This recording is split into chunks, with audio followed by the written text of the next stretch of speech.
बिहार राज्य में 17 अप्रैल से 1 मई के बीच जो मकानों के सूचीकरण एवं गणना का कार्य जो प्रारंभ किया जा रहा है। भारतीय जनगणना का जो कार्य है पहली बार इतिहास में डिजिटल माध्यम से, मोबाइल ऐप के माध्यम से किया जाना है। स्वयं से अपने डेटा को आप भर सकते हैं और उस डेटा को स्वयं से जब आप फिलअप कर रहे हैं, जनगणना की गतिविधि में किसी भी दस्तावेज की आवश्यकता नहीं है। नमस्कार, आप देख रहे हैं लाइव सिटीज। मैं हूं आपके साथ मधु। जनगणना 2027 को लेकर पूरे देश भर में तैयारियां तेज है। ऐसे में बिहार के अलग अलग जिलों में भी इसको लेकर तैयारियां चल रही है और जो जिलाधिकारी है वो अपने अपने जिलों में प्रेस कॉन्फ्रेंस कर रहे हैं और लोगों को जनगणना के बारे में इंफॉर्मेशन दे रहे हैं, जानकारी दे रहे हैं। देखिए, इस बार की जो जनगणना है वो हर बार की तरह से अलग होने वाला है, क्योंकि इस बार ये जो जनगणना है वो पूरी तरह से ऑनलाइन मोड में किया जाएगा और इस बार लोगों को सेल्फ एन्यूमरेशन करवाया जाएगा, यानी स्वगणना करवाया जाएगा। लोग ऑनलाइन जाकर खुद अपनी जानकारी वहां पर भर कर अपलोड कर सकते हैं। तो ऐसे में ये बेहद आसान होने वाला है और काम भी कम होने वाला है। हम आपको अभी सुनवाने वाले हैं पश्चिमी चंपारण के जिलाधिकारी तरनजोत सिंह को और भागलपुर के जिलाधिकारी डॉक्टर नवल किशोर चौधरी को। उन्होंने अपने अपने जिले में प्रेस कॉन्फ्रेंस में क्या कुछ कहा है। आज के प्रेस ब्रीफ में आप सभी प्रेस एवं मीडिया के बंधुओं का स्वागत है।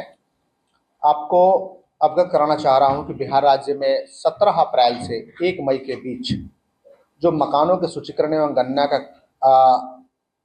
कार्य जो प्रारंभ किया जा रहा है, इसमें सेल्फ इन्यूमरेशन का जो ऑप्शन है वो 17 अप्रैल से 1 मई के बीच में है और 2 मई से हमारे जितने भी इन्यूमरेटर हैं वो फील्ड में मूव करेंगे और मकानों का जो सूचीकरण है, मकान की नंबरिंग है, उसको आश्वस्त होंगे और उसके बाद से हाउस टू हाउस सर्वे जा करके इस डेटा को वेरीफाई करेंगे। इस 17 अप्रैल से 1 मई के बीच में जो सेल्फ इन्यूमरेशन का मतलब हुआ कि कोई भी व्यक्ति जो सेंसस डिपार्टमेंट का हमारा जो सेंसस का पोर्टल है वहाँ पे जा करके स्वयं से अपने डेटा को आप भर सकते हैं और उस डेटा को स्वयं से जब आप फिलअप कर रहे हैं तो वो डेटा जब सेव हो जाएगा तो उसके बाद एक नंबर मिलेगा, एक यूनिक नंबर मिलेगा।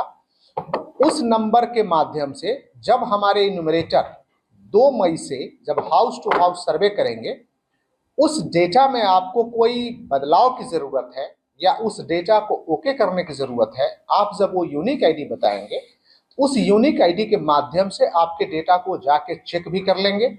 यदि कोई चेंजेस की ज़रूरत है तो वो चेंजेस भी कर देंगे और फिर डेटा को अपलोड कर देंगे। तो अभी 17 अप्रैल से 1 मई के बीच में सेल्फ इन्यूमरेशन होगा। उसकी सबसे बड़ी बखूबी ये है और सबसे बड़ा फायदा ये है कि अक्सर नाम में कई बार त्रुटि हो जाती है, स्पेलिंग में मिस्टेक हो जाता है, कभी गांव के नाम में कुछ स्पेलिंग मिस्टेक हो गया, तो इन सब से आप बच सकते हैं क्योंकि इन सब का जो इन सभी की एंट्री है आप स्वयं कर रहे हैं। जो व्यक्ति है वो स्वयं अपना डेटा कर रहा है।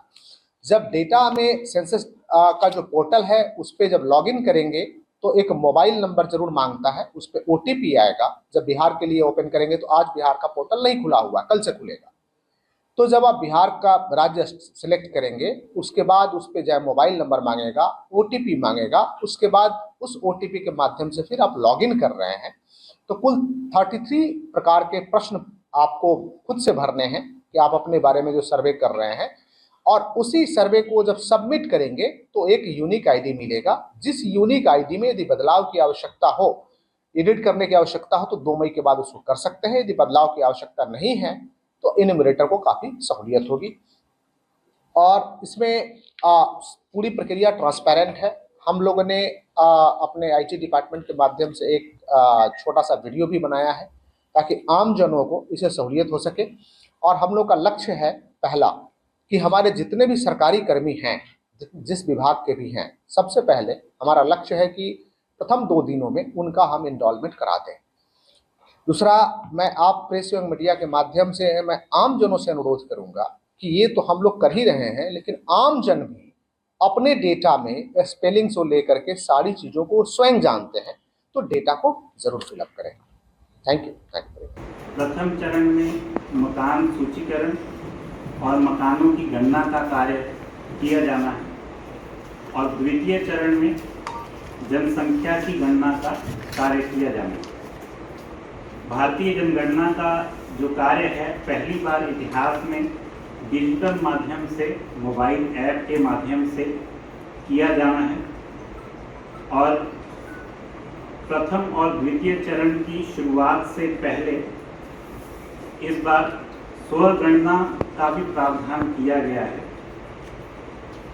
स्वगणना के तहत सभी जो नागरिक हैं वो अपने अपने मकान से संबंधित स्वगणना के माध्यम से सूचना पोर्टल पर अपडेट कर सकते हैं।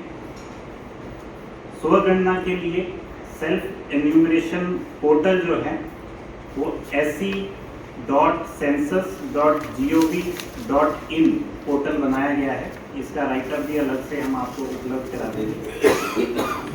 और स्वगणना की अवधि 17 अप्रैल यानी कि कल से शुरू होकर 1 मई तक निर्धारित रहेगी।